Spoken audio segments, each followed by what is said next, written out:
Hello, welcome back. I'm going to continue to talk about Paimon book, the King Paimon, King of the Abyss, and the Void and the Silence. And I was thinking a little bit more about the mirror aspect now of Paimon, because it came through quite a lot of times through the other recordings I've made about Paimon and the mirrors, no? And of course, I would like to speak about it. It's very interesting, and secondly, it carries a lot of meaning, no? So, we have spoken about the mirror aspect of a magician using the mirror, no? To create magic through the mirror. Secondly, the mirror, it is like another realm. And sometimes mirrors are used by spirit to enter different worlds, no? They say, especially if the mirror is broken or something, so there's different qualities to the mirror. What type of mirror, no? It's almost saying, if you have an old mirror, maybe it brings you somebody else, no? It's almost like it can come through from the mirror into our world. So the mirror is not only the mirror, no? Depends what type of mirror, from where the mirror is, how old is the mirror, where has been, by which house, by whom has been used, and so on and so on. At the same time, there are cultures where when somebody dies in the family, they cover the mirrors to make sure that the soul doesn't get trapped in the mirror. It almost says that we have seen it through movies, like souls trapped in the mirror, and they cannot move, no? And connecting to Paimon, of course, it's a different thematic. We're speaking about a different subject at a higher level, and the aspect of the black mirrors that I have seen in my vision with King Paimon on his throne. I think it is black. I think now I quite understand it in correlation to what I was saying about mirrors, in a way about the danger of the mirror, no? The fact that it's black, it says, I think it's almost like Paimon is trapped there, no? There's no light can go through, because it's black, it cannot reflect. It does reflect a black shiny surface, but it's not, it's almost like that realm is closed, no?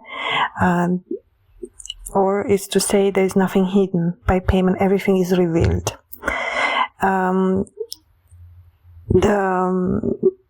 The glass, no, or the mirror. When I said now the glass, I think of something like cutting, no? Glass is a sharp, strong instrument, no? It can be used. Mirrors can be broken very easily, no? So to say, they're very sensitive to breaking. As an occultist or as somebody who is doing magic, I'm sure they know more about how the mirror is used, to reflect, to attract, to banish, to conjure, it carries these both elements, no? And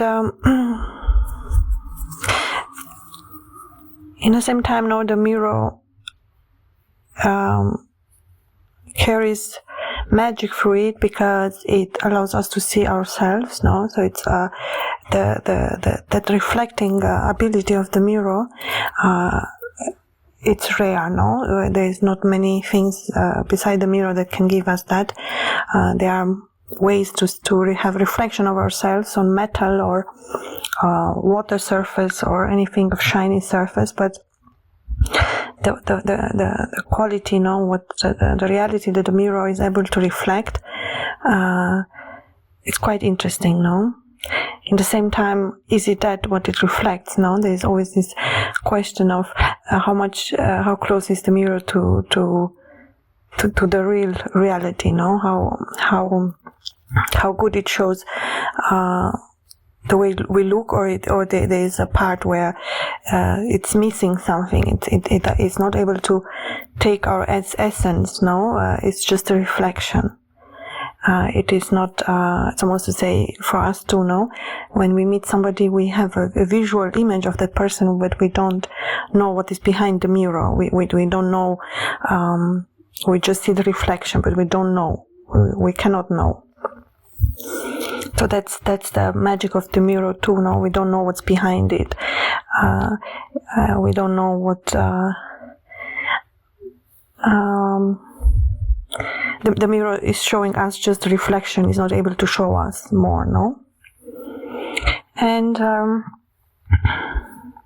the black mirror of Paimon, it does carry more meaning, I'm sure.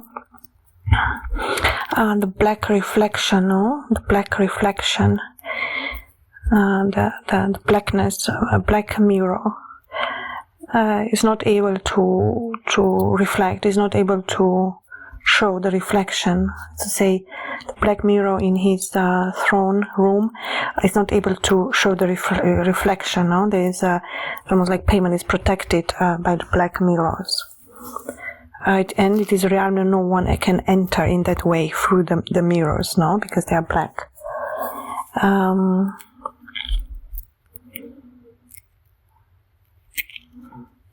And I think they represent the magical powers of Paimon as well.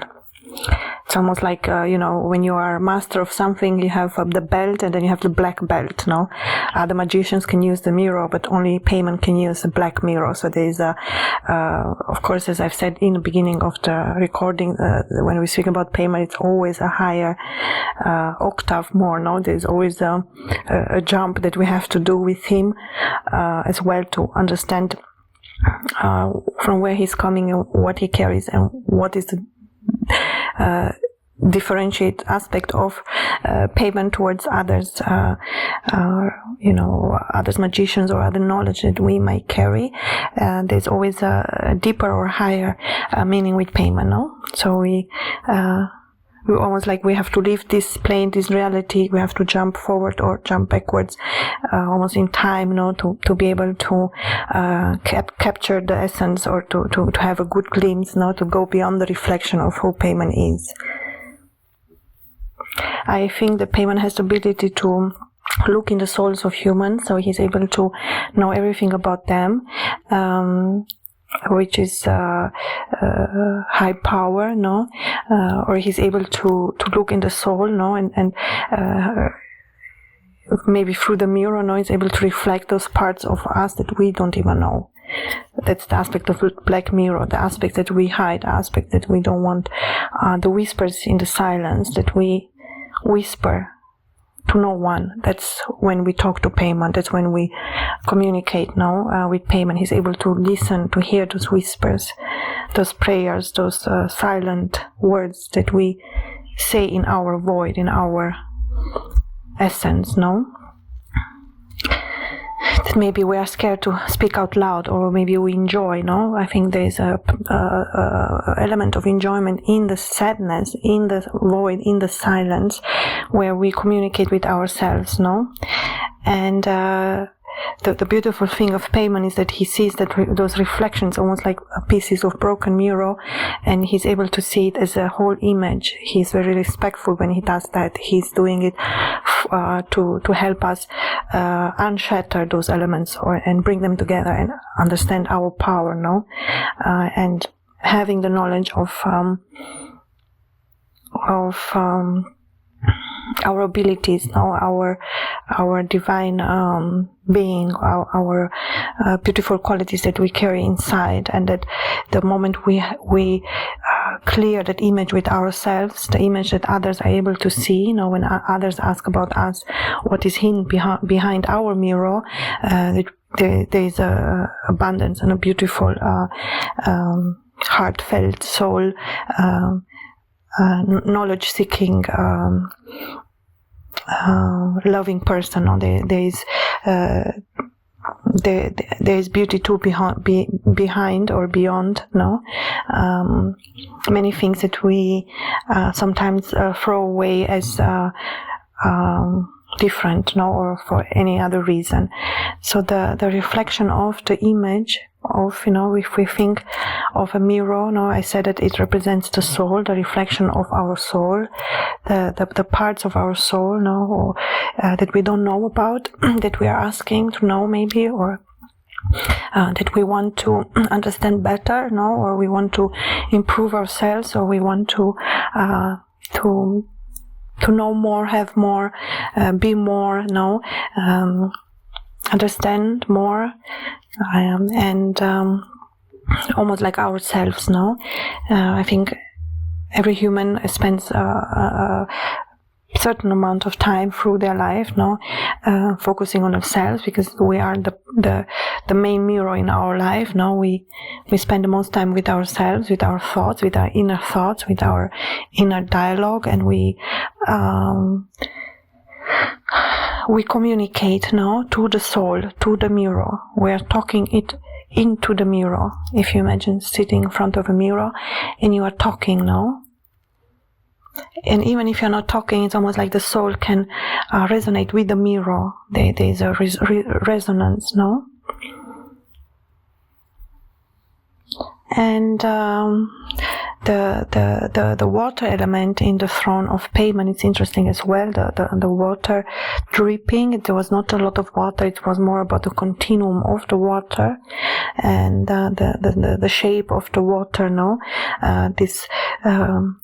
and it creates a certain atmosphere in the room.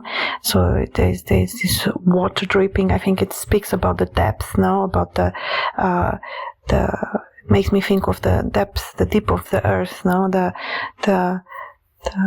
the seed of life, the seed of life. The water does carry the seed of life. That's even the shape of the water drop. It looks like a seed because it is responsible. It does have the seed of life in it, water.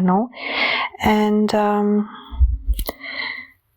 it did make me think of a snake when I was in that room, because you have the black obsidian, the black mirror, and then you have this wet, so it's almost like a shiny black, luscious, like a feeling, or like when you touch something and it's wet, so it almost feels like the skin of a snake.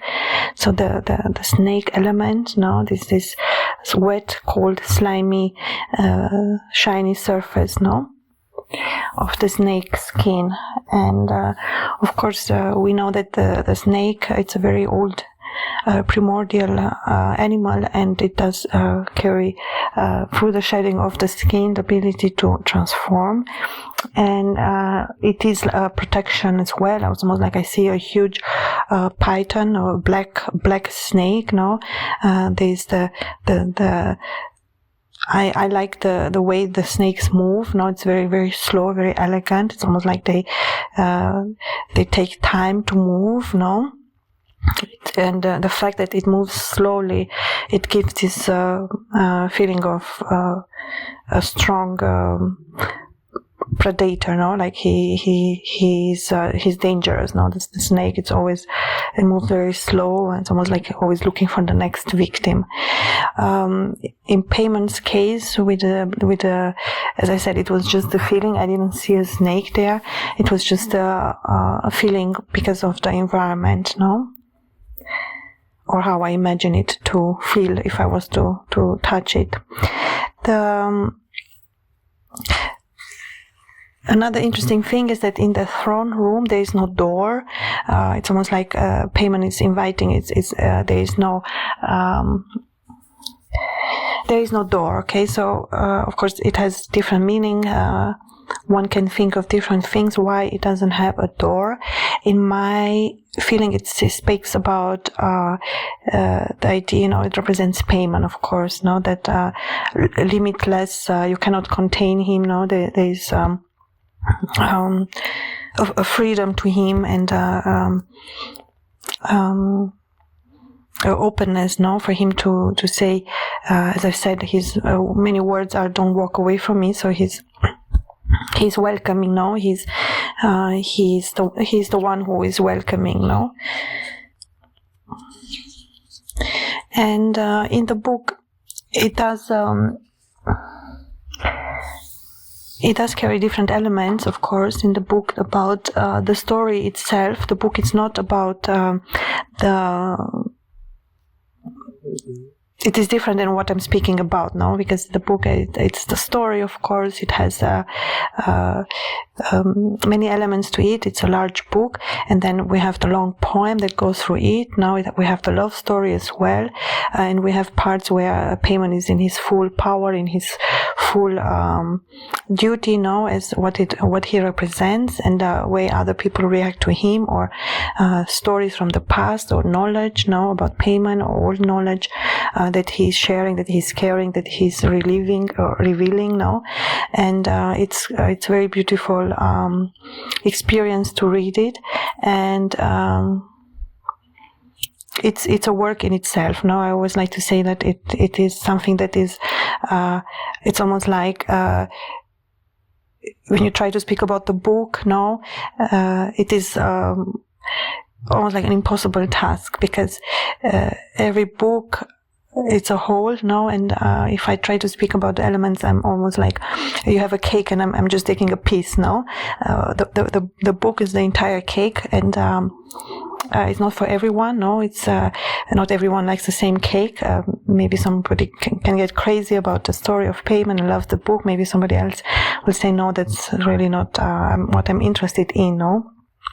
That doesn't take away from the power of or the majesty, or the value, or the insight, or the deep understanding, or the beautiful meaning, or everything what Paimon represents, even through my book.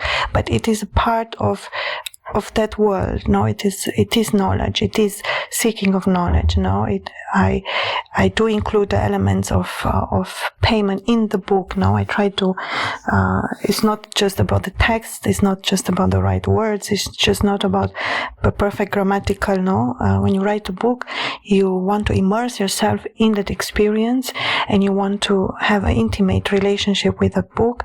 That it can speak to your soul. It can speak to your mirror. It can speak to those parts of you that you wish to feel in yourself, in your peace, in your silence, in the moments. Reading is very much about that. And I think King Paimon, it's like the as I said, there is no door, there is only welcoming, and one can experience for himself a book. I think that's the beautiful part of reading a book. It's a very intimate, one-to-one type of experience. You and the book, and the story behind it. There's always you open a book, you see a mirror, but then once you start to read, you have the elements coming, the reflection, is deepened. And another thing I wanted to say about the mirror, I hope I don't forget. Sometimes ideas come while I'm talking. So the mirror aspect so it carries this reflection, and it has a life of its own. It's almost like a mirror. I don't know, it's quite interesting, to have a mirror in the house. Sometimes you catch yourself in different parts of your body, or you passing by. There's always some type of reflection. At the same time, it's some type of remembering. So it is a pleasant,